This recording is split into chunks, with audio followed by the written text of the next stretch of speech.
Hello, good morning, नमस्कार। सभी का स्वागत है स्पिरिचुअलिटी मैटर्स अध्यात्म की और मेरे इस चैनल पे। आई होप सब अच्छा कर रहे होंगे, अपनी लाइफ को एंजॉय कर रहे होंगे, गीता सत्र का आनंद ले रहे होंगे और इस गीता ज्ञान से बहुत कुछ सीख रहे होंगे। हमने श्रीमद् भगवद गीता स्टार्ट किया है। पहला अध्याय चल रहा है कुरुक्षेत्र के युद्ध स्थल में सैन्य निरीक्षण। अभी तक 40 सूत्र हो चुके हैं। आज बाकी जो 6 सूत्र हैं इस अध्याय के, वो हम आज कंप्लीट करेंगे। ठीक है, फिर ये अध्याय कंप्लीट हो जाएगा, हम नेक्स्ट अध्याय में प्रवेश कर जाएंगे। ठीक है, शुरू करते हैं आज का session. Let's get started. Okay, fine. Okay. शंकरः नरकाय एव कुल घ्राणं कुलस्य च पतन्ति पितरः हि येषां लुप्तपिंड उदक क्रिया। इसका अर्थ देख लीजिए। अवांछित संतानों की वृद्धि से निश्चय ही परिवार के लिए तथा पारिवारिक परंपरा को विनष्ट करने वालों के लिए नारकीय जीवन उत्पन्न होता है, यानी कि नरक के समान। ठीक है, ऐसे पतित कुलों के पुरखे यानी पितर लोग गिर जाते हैं। ठीक है, क्योंकि उन्हें जल तथा पिंड दान देने की क्रियाएं समाप्त हो जाती हैं। इसका तात्पर्य देखिए।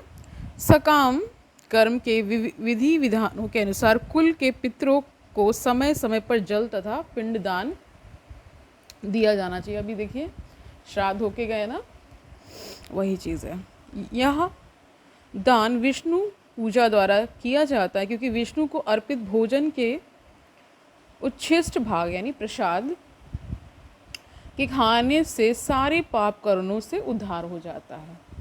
ठीक है, कभी कभी पितृगण विविध प्रकार के पाप कर्मों से ग्रस्त हो सकते हैं, और कभी कभी उनमें से कुछ को स्थूल शरीर प्राप्त न हो सकने के कारण उन्हें प्रेतों के रूप में सूक्ष्म शरीर धारण करने के लिए बाध्य होना पड़ता है।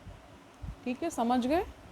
अतः अब वंशजों द्वारा पितरों को बचा प्रसाद अर्पित किया जाता है, तो उनका प्रेत योनि या अन्य प्रकार के दुखमय जीवन से उद्धार होता है।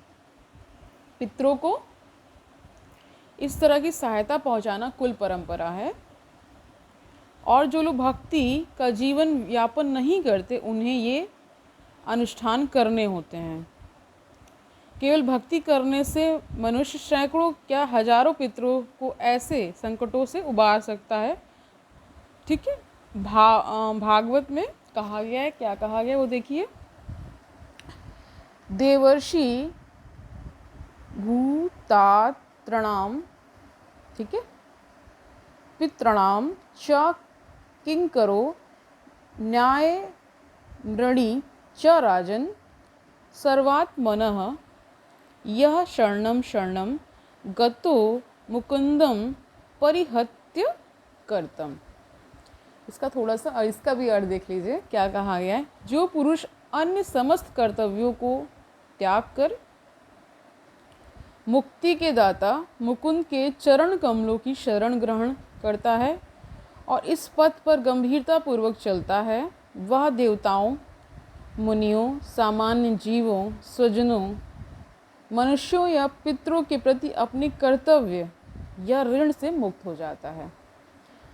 श्री भगवान की सेवा करने से ऐसे दायित्व अपने आप पूरे हो जाते हैं। ठीक है, समझ गए। अब देखिए 42 श्लोक देखिए, 42वां।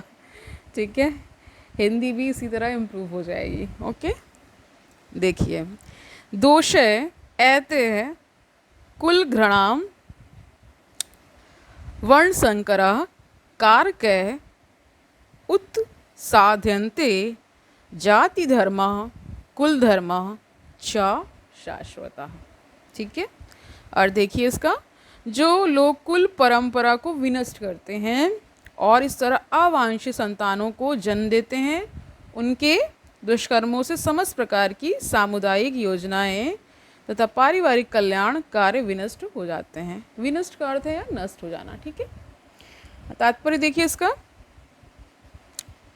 सनातन धर्म या वर्णाश्रम धर्म द्वारा निर्धारित मानव समाज के चारों वर्णों के लिए सामुदायिक योजनाएं तथा पारिवारिक कल्याण कार्य इसलिए नियोजित हैं कि मनुष्य चरम मोक्ष प्राप्त कर सके। अतः समाज के अनुत्तरदायी नायकों द्वारा सनातन धर्म परंपरा के विखंडन से उस समाज में अव्यवस्था फैलती है। फलस्वरूप लोग जीवन के उद्देश्य विष्णु को भूल जाते हैं। ठीक है, इसीलिए कहा जाता है सब कुछ करिए लेकिन भजन मनन चिंतन थोड़ा सा भक्ति में भी डूबिए।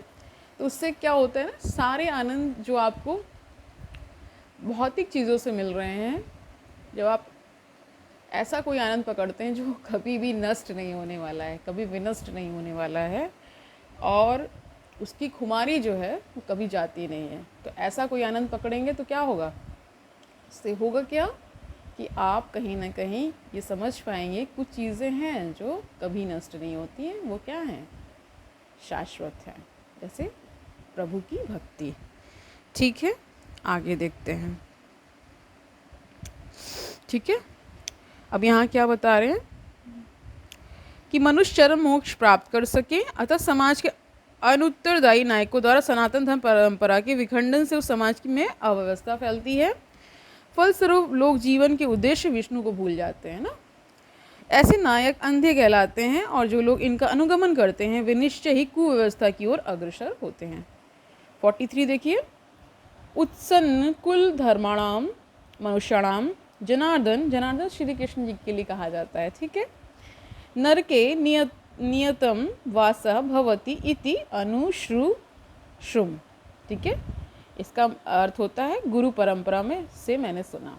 ओके, देखिए इसका अर्थ, हे प्रजापालक कृष्ण, मैंने गुरु परंपरा से सुना है कि जो लोग कुल धर्म का विनाश करते हैं वे सदैव नरक में वास करते हैं। ठीक है, इसका तात्पर्य देखिए, अर्जुन अपने तर्कों को अपने निजी अनुभव पर न आधारित करके आचार्यों से जो सुन रखा है उस पर आधारित करता है। वास्तविक ज्ञान प्राप्त करने की यही विधि है।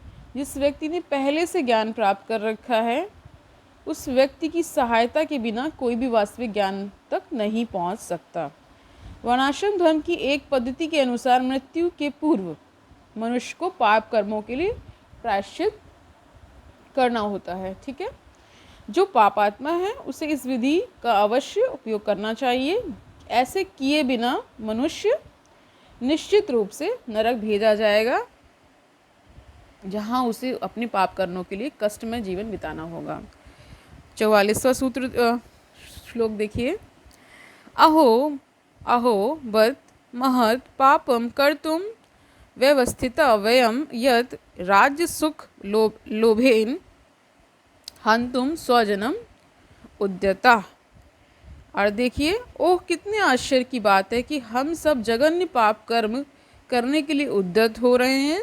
राज्य सुख भोगने की इच्छा से प्रेरित होकर हम अपने ही संबंधियों को मारने पर तुले हैं।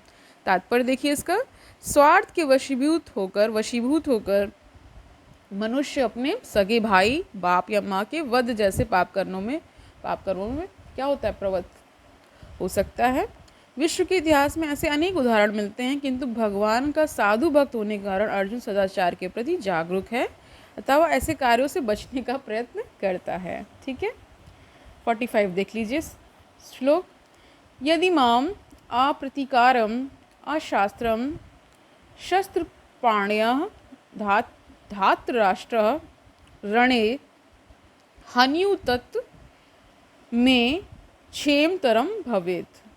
और जानिए इसका, यदि शस्त्रधारी धृतराष्ट्र के पुत्र मुझ निहत्ते तथा रणभूमि में प्रतिरोध न करने वाले को मारे तो यह मेरे लिए श्रेयस्कर होगा।